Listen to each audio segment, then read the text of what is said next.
John Petrucci from Dream Theater, hanging out in Budapest. Make sure you read Rock Book magazine when you get a chance. So it's going to be the 9th occasion that you're playing in Hungary. Is it really? Yeah, we counted it. And it's quite frequent. What do you think about this country, and what's the reason for this frequency? It's great. You know, the first time we came here, it was great. I remember we played that outdoor place many times. In Petra. Is that where it is? I think where it's like that kind of amphitheater, the stone amphitheater. From the first time, it was great. People were awesome. Show was great. Audience was really into it. And so it's become a regular stop on our tour. Yeah. All right. Yeah. On this tour, you are putting a great emphasis on the album Awake. Why is it so? Well, the Awake album came out 20 years ago this year. Yeah, so we figured we wanted to, kind of mark the anniversary.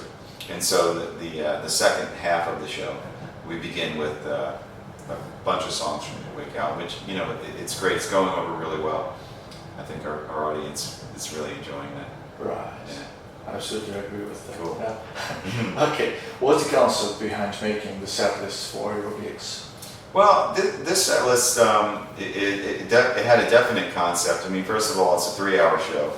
So we knew there would be a part 1 and a part 2. There's a few things we wanted to include, like you said, the Awake album. We do, the encore is not the whole, but a lot of songs from Scenes from Memory. So we kind of had that laid out.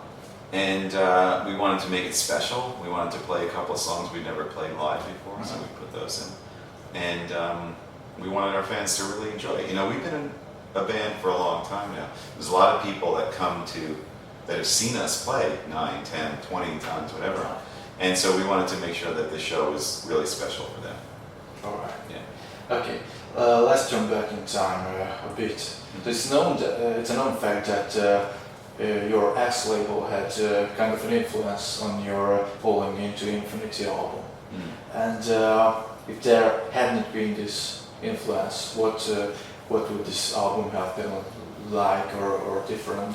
I think that's maybe I could set the record straight. I think that's a really big misunderstanding. Really? Yeah, the label didn't have an influence on the album. We wrote the kind of album we wanted to write. We went in there with Kevin Shirley, who's a great friend of mine, and we got really experimental with the songs that how we recorded each song. Each song was recorded completely different, which is something that was new for us. Different amps, different drum kits, everything. And Kevin, as a producer, if that's the influence you're talking about, did come in and say, oh, this song, let's move this and that. And he did what producers do, I think it's a great album. I'm really proud of it. Yeah, so that's my favorite one. Thank you. I think that's a misunderstanding, as to the direction on that album. But I've heard people say that before. So. Maybe it's lighter than the other albums. Yeah.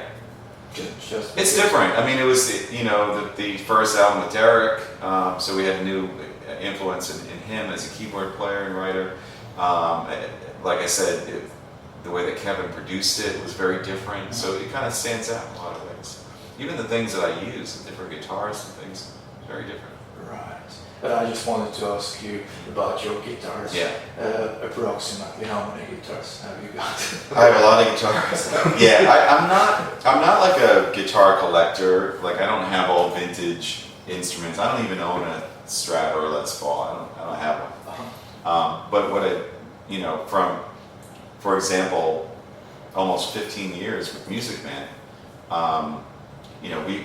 we have so many guitars that we developed over the years. The latest one is the Majesty guitar, which I'm really proud of. I'll be playing it tonight. But when we make those guitars, we make tons of prototypes. I have all of those from years. And all different, once the guitars come out, then there's all different versions and colors and woods, and I have all those. There's hundreds of them. Where do you store it? We have storage close by where I live, yeah, that's very organized. My guitar tech, Maddie, organized it all, labeled everything. Yeah, it's pretty cool. Right, okay. Are you planning to any more concept albums like Scenes from a Memory? I'm sure that's something we'll do at some point, yeah. Sure. Okay, right. What do you think about your role in making progressive music reborn in the beginning of the 90s? Do you think you are the fathers of progressive metal? I think I'm a father, but I'm a father of 3 kids. You know what? That was a very interesting time, like you said, the early 90s when we came out. You know, things that were popular, the kind of music that was popular was Nirvana, Soundgarden, and Alice in Chains, all that stuff. Yeah, the whole grunge scene. You know, that was like when we released our second album, Images and Words. Pull Me Under came out. People, I guess, thought it was something that they weren't used to hearing, maybe, and it sort of, you know, rose above all that somehow, being progressive, whatever. And that, for us, began really, you know, our career as far as being an international touring band and being able to continue to make albums and stuff like that. So I know we play a part in the story of progressive music, but you know, for us, those influences are, you know, the real fathers of it are the ones that we were interested in, you know, like Yes, Rush, and all that. All right. Approximately how many unreleased songs of yours are there? Not many. Not many. Yeah, I don't even think any. Oh. Maybe not any. So you release everything that you put? Yeah, we're not the kind of band who writes like an overabundance of songs and then picks from them. We usually write for the album. Okay.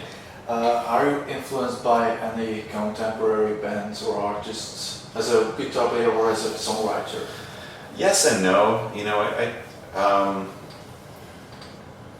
you know, sometimes I'll hear a certain approach that kind of catches my ear, like, oh, you know, that's kind of cool what that guy's doing there, or maybe an effect that somebody's using, or a guitar sound, or something that kind of makes me open up. But the funny thing is that, you know, I realize over time how sort of traditional that I am. Even when I go out in the studio and I just go back to the same like amps and stuff that you know, I'm so comfortable with the sound of, which I think is important to stay original. Mm-hmm. Yeah. Okay. Are you planning to make any more solo records after Suspended?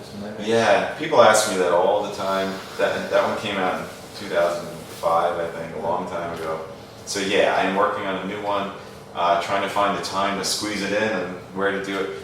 I played a G3 tour in South America. I think it was last year, maybe, or maybe before that. Anyway, I played a few songs from it, which was really cool. All right, and one more question. So all of you in Dream Theater are very qualified musicians, but what are the songs that need extra attention and are hard to play? A lot of them are, you know, it's not, usually, you know, we're all comfortable playing the songs, but during the song there might be one part where like, oh, you know, this part's coming up, I have to really focus. A lot of our songs have those moments in them. And it's usually the parts that sound like they're hard, they usually are. So, some of the things sound hard, but they're easy on guitar or whatever. But, you know, like the more complicated passages that you hear, it takes some extra work. Practice that, make sure it's ready. Stay focused when you're playing live so you don't get distracted by something going on. All right, thank you very much for the You're welcome.